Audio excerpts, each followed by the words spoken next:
Le Fetch 4, c'est le premier vélo cargo biporteur du fabricant américain Trek et on va voir en quoi il se démarque de la concurrence.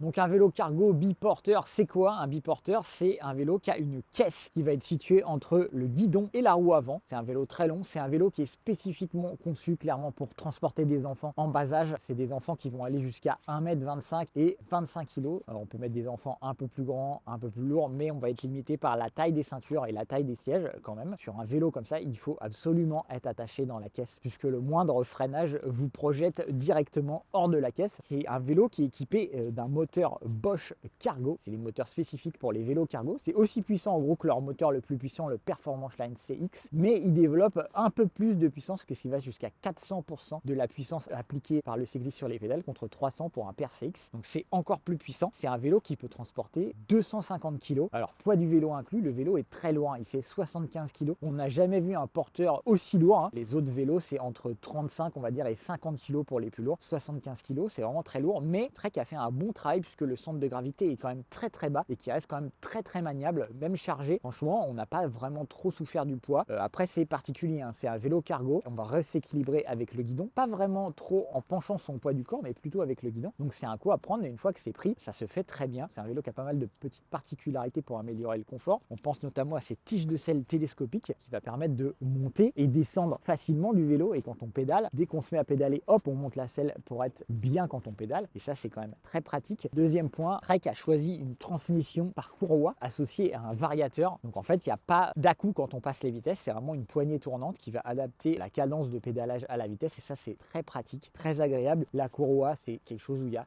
très peu d'entretien, pas de graisse, pas d'huile. Voilà, c'est toujours sec. Vous voyez là, on a roulé sous la pluie et c'est toujours sec et c'est propre. Donc c'est vraiment sans entretien. C'est un vélo par rapport à la concurrence qui peut surtout transporter 4 enfants à l'avant. On va avoir 2 sièges qui sont déjà fournis de série avec le vélo et on va pouvoir ajouter un banc à l'opposé des 2 sièges pour accueillir encore 2 enfants. Le banc supporte 40 kg, donc il pourra accueillir 2 petits enfants de 20 kg et 2 autres enfants de 20 kg ici, puisqu'il conseille de ne pas mettre plus de 80 kg dans la caisse. Et on pourra même mettre un 5e enfant à l'arrière sur le porte-bagages qui est soudé au cadre, qui est quand même assez résistant. Il a été fait pour aussi servir de poignée pour pouvoir déplacer le vélo et il va pouvoir accueillir 27 kg à l'arrière. Donc on va pouvoir mettre 80 kg à l'avant, 25 kg à l'arrière, plus le poids du pilote pour un total de charge de 175 kg. C'est quand même vraiment beaucoup. La batterie est ici, elle est cachée par un petit cache en plastique qui est maintenu par des aimants. Alors ça fait un peu cheap par rapport au reste, mais bon, ça reste efficace, sachant que la batterie est très grosse, elle est très lourde, très longue, elle fait 4,4 kg, donc c'est une très grosse batterie. Il n'y a qu'une toute petite lanière comme ça, on va pouvoir mettre un doigt pour la transporter, donc autant dire que c'est pas transportable du tout, hein. C'est quelque chose qu'on va juste prendre pour aller mettre à charger dans son garage ou chez soi et le ramener et le laisser sur le vélo. On va pas pouvoir vraiment la transporter quand on fait ses courses, franchement c'est pas très pratique, alors que c'est plutôt conseillé quand même de garder sa batterie avec soi à Paris, parce qu'il y a quand même des vols de batterie. Concernant les accessoires, il y a cette canopée qui est vendue 300 €. C'est une cape de pluie qui va parfaitement isoler. Il doit y avoir normalement un cache ici qu'on n'a pas, mais il y a un cache supplémentaire pour le froid. Ça s'enlève très facilement comme ça. Les enfants peuvent monter dans la caisse. Petit point négatif, la montée dans la caisse, on voit que Trek vante le côté très bas de son vélo. Alors oui, l'enjambement est bas, le bas de la caisse est bas, mais la caisse monte très haut et les enfants doivent escalader vraiment la caisse. Alors on voit qu'ici, il y a quand même un marchepied pour que les enfants mettent le pied et passent par-dessus, mais ça reste quand même un peu de la gym, hein. Faut vraiment vouloir monter dedans, sinon c'est les parents qui vont devoir porter les enfants pour les placer à l'intérieur. Petit point faible de ce vélo, on va pouvoir transporter ses enfants, on va pouvoir faire ses courses. Ce qu'on reproche à ce vélo, on a déjà vu d'autres cargos, il y a des bonnes idées, il y a des cargos où il y a des rangements à l'arrière de la caisse ici, qui sont pratiques pour le pilote, hein, pour ranger notamment ses gants par exemple, ou des petits accessoires, une cape de pluie, des choses comme ça. On aime bien avoir des rangements ici, Trek n'en a pas mis, c'est dommage. De manière générale, on aimerait bien aussi avoir un rangement sécurisé à l'intérieur de la caisse du vélo cargo. C'est quelque chose qu'on retrouve très rarement sur les vélos cargo et qui est pourtant utile quand on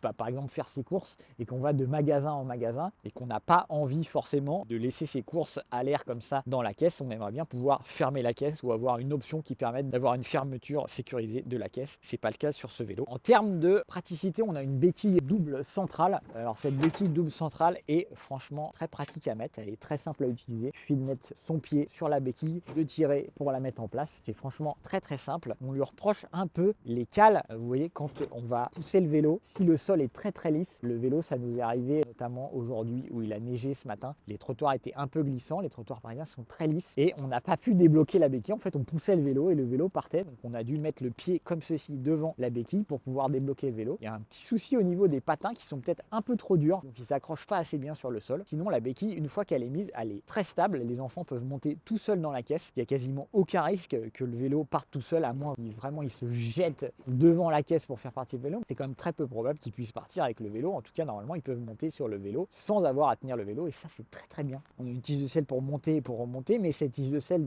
200 mm, il y a 20 cm de débattement, c'est énorme. Et la tige de selle est suspendue. Elle fait également amortisseur pour le fessier, ce qui est bien, puisque l'autre amortissement est à l'avant, mais c'est très loin sur un vélo cargo. Donc finalement, les chocs qu'on va prendre à l'avant, on les sent pas vraiment dans les mains, hein. Il y a quand même tout le cadre qui vient filtrer. Et par contre, sur l'arrière, on aura cette tige de selle suspendue et on a le ballon des pneus qui font quand même 60 mm de largeur. C'est quand même des bons pneus, hein. C'est du Schwalbe Pickup, donc c'est quand même bien. Ça reste confortable. Sur ce vélo, on a une direction à câble. La particularité de la direction à câble, c'est que ça tourne un peu plus vite en fait que lorsqu'on tourne le guidon. C'est le rapport idéal sur mon trek et effectivement, c'est très agréable au quotidien. C'est un vélo qui a un rayon de braquage très court. On peut quasiment pouvoir tourner sur la longueur du vélo. Alors, ça reste très gros évidemment. Slalomer entre les voitures, ça reste un concept, hein, puisqu'il y a quand même de l'angle, etc. C'est comme si on conduisait un camion, hein. Clairement, c'est le camion des vélos, hein. Et donc, il faut quand même faire attention. Mais franchement, ça reste agile. Le centre de gravité, comme on l'a dit, est très bas. C'est très maniable et le rayon de braquage participe à cette maniabilité à toute épreuve. Le moteur Bosch Cargo sur cette machine qui fait quand même 75 kg de base, avec moi qui fait quasiment 80 kg. On est sur un peu plus de 150 kg déjà de base. Il fait le taf, mais dans les montées, notamment pour sortir du parking, on a une pente assez raide. Il faut prendre de l'élan, clairement. Quand j'ai mon fils qui est trop grand, du coup, il a 10 ans pour monter dans la caisse, il doit faire pas loin des 35 kg. Mais bon, du coup, c'est pas beaucoup chargé puisque la caisse peut prendre 80 kg. La montée, elle reste dure. En tout cas, la montée à l'arrêt, c'est vraiment compliqué. Après, c'est une montée qui doit faire un peu plus de 10%. Donc, vaut mieux être lancé. Sinon, il va falloir se mettre sur la petite vitesse et mouliner.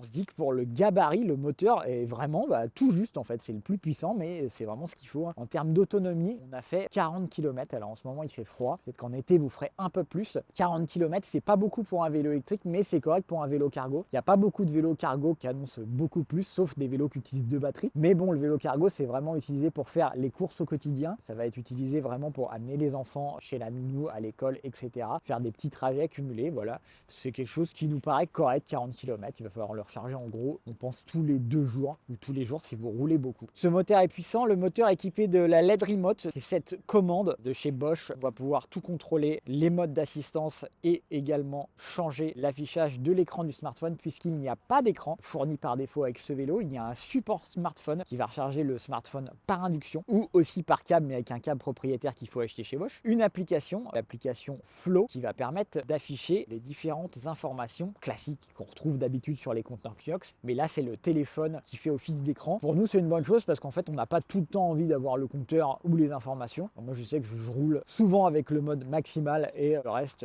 là, ça me suffit d'avoir les barres d'autonomie. Et par contre, quand je connais pas le trajet, j'aime bien avoir Google Maps. Et là, ça permet d'avoir Google Maps directement sur le guidon avec une recharge par induction intégrée. Ça marche très bien, mais on est en hiver. On aimerait bien tester le système l'été, puisque l'été, le GPS en plein soleil avec en plus la recharge par induction, il y a moyen que le téléphone se mette en sécurité à cause de la surchauffe. Mais en tout cas, en hiver, ça fait quand même le taf. Le téléphone est quand même bien accroché, on n'a pas vraiment peur de se le faire voler, on n'a pas non plus peur de le faire tomber. Ce vélo a la particularité, comme pas mal de vélos cargo, c'est de pouvoir rester sur le côté sans tomber. Il va rester comme ça évite aux enfants de tomber. Alors on peut le faire tomber, mais il faut vraiment pousser vraiment fort le vélo pour qu'il tombe, hein, vous voyez. Il faut vraiment qu'il prenne beaucoup d'angle pour qu'il tombe. C'est un bon point aussi, c'est sécurisant à la fois pour les parents et pour les enfants, de savoir que même si on perd l'équilibre, le vélo va tomber, mais les enfants sortiront pas de la caisse et le vélo ne se renversera pas. Ça, c'est un bon point. En termes d'accessoires, on a la canopée qui fait bien le boulot, mais qui est vendue 300 €. On a un banc qu'on va pouvoir mettre à l'avant avec 2 ceintures intégrées qui supportent 40 kg, qui est vendu 130 €. Il y a des supports Maxi Cosi, donc pour les sièges bébés, qu'on va pouvoir fixer également à l'avant. Alors par contre, on n'a pas pu tester le support, mais d'après les photos, ça prend beaucoup de place. En gros, on va pouvoir mettre plus que le baby cozy et des courses, donc ça reste quand même énorme. Après, c'est vrai que ça reste l'un des seuls moyens de transporter un nouveau-né dans un vélo. C'est un support qui vaut 180 €. c'est un vélo qu'on a aimé rouler. Ça coûte quand même la bagatelle de 7000 €, mais ça peut convenir à familles nombreuses qui cherchent une alternative à la voiture et qui veulent tout faire à vélo. Sur ce, on vous souhaite bonne journée. N'hésitez pas à vous abonner à la chaîne, à activer les notifications pour avoir toutes les vidéos. Lâchez un petit pouce si vous avez aimé, ça nous aide toujours. Si vous avez des questions, on y répondra dans les commentaires. D'ici là, continuez à rouler, faites-vous plaisir et à bientôt pour de nouveaux tests.